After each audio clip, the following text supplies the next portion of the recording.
So today's Sunday. Today's the day I typically go to different properties, and I do a lot of the service work, taking care of pools, lawn maintenance, fixing things, do some plumbing, things like that. Any repairs that's in my wheelhouse that I'm able to do. If I'm rehabbing a property, it's typically a day I do the bulk of the rehab work. Maybe put in a shower, put in a vanity, something like that. Notice since COVID, really, the prices of service industry has gone, through the roof. Things like plumbing, electrical, putting in a hot water heater, is at least in my area has doubled or almost tripled in price. So a lot of those things I've learned how to do myself. If not out of necessity, then I also realized I enjoy it. If I'm outside working with my hands, things like that, I do enjoy it. So first house today, I think I've got maybe one or two more houses to go to today to get everything done. Have to cut another lawn, trim some more hedges, and they clean out some gutters, things like that. So it's hot. It's Florida. It's Florida in the summertime, so it's hot. So definitely making sure to drink a lot of water. But yeah. So service industry has increased its prices. I've learned to do more things on my own around the house, save myself some money. Add a couple skills to the tool belt. Why not? But first house today, and I'll show you a little bit about the house in a second. But it's a 2-1. It's almost like a cottage. I purchased 2023, the beginning of 23. So small house, old house. It's 1925, so it's 99 years old. Raised wood frame, and has a very large pool, which is odd because the house is 700 and change square feet, and then there's an addition.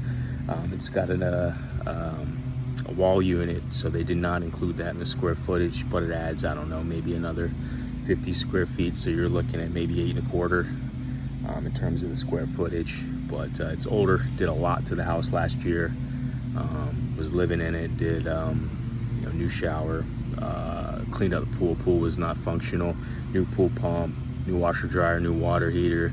Had to fix the subfloor from termite damage, so crawled under the house, fixed some of the subflooring there I couldn't get to, particularly under cabinets, things, etc. And ran new subfloor on top, and then obviously new floor coverings throughout the majority of the house. Soldered the bathtub pipe shut, so it's just a shower now. You name it. Painted.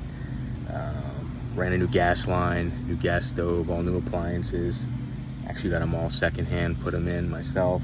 Most of it was from Facebook, but they all match. Looks great. Did get a refrigerator from Lowe's. Got an open box. Had to put it on the truck and bring it here. But you name it. I did some siding. Fixed a couple areas on the soffits, but put up some fencing. Installed some hedges, ran some sprinklers, resurfaced the pool deck, all new water lines. Had to fix a little bit of the sewer line, so pretty much everything. But here's the first house I'll show you real quick.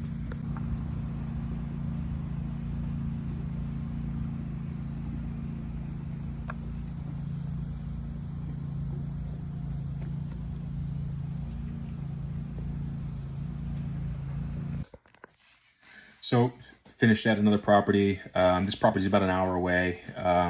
Really like this property. Bought this property in 2020. It's a little bit bigger. It's a 3-2. It's a pool, hot tub, 1.14 acres. Got some wooded area in the back, large fenced area, driveway gate. But had to do the works on this property too, and did this. Kind of picked away at it, but all new hardwood floors. Some of it's real wood, some of it's the floating hardwood floor with like the engineered bottom. You got to put the underlayment down. Some of it's glue down. It was all carpet, so took out all the carpet, painted, new appliances, put in a new dishwasher, put in a new fridge, new water softener, new AC, new pool pump, new well pump. Had to put in a well pump this past year, but it's been an annual rental for 2 years now. It's the second year. Really like the house. More in the country. Maybe, I don't know, in this area that would be like 17 miles from the beach, maybe. So during season, wintertime is when it gets very busy. So that may take you half an hour to get into the beach, but locally in the area, that's country. It's the area. A lot of people have 1.14 as like a standard lot, but a lot of people have double lots or combined lots that may be up to like 5 acres. So really like the area though. It's close in for that amount of acreage in that or land. So I had to cut the grass there today, but it's about an hour away from the first property that I was at. Now I have to cut the grass here at the property I'm at now. It's pretty simple. This is property I'm living in. It's not an investment right now, though it will be in the future. But just kind of wanted to update kind of what everything looks like. So right now I own 5 properties, 4 residential, 1 commercial. Commercial is my gym. I own a gym. That's I own that space. That's the 1 commercial. Have short term, midterm, and then long term rentals. Typically acquiring like 1 a year. This is a very expensive area. So I have a couple properties that aren't in Naples, but Naples itself is very expensive. You're talking one of the most expensive counties in the country. So I have 3 properties there. It's certainly harder to acquire in a property in an area like that in terms of capital required, not only for down payment, but also obviously mortgage, and then also regular maintenance. So, that area is a little bit more expensive in terms of service things, maintenance, if you had to put on a roof, etc. It's going to be more expensive there than it would be in some other places. So you have to factor that in. So, but on the upside, you get a higher appreciation. So I think don't quote me, but since I think 2000, it's been about an average of 7% a year in Collier County. So obviously the play there is appreciation. You're not going to cash flow a lot on properties that are that expensive, but you are going to see a lot of appreciation. So anyway, go a little bit more into that in the future. But 1 more yard to cut. Easy stuff today, but just kind of a little bit on that. Carry today. So carry today was my P365. So it's a firearm I really enjoy.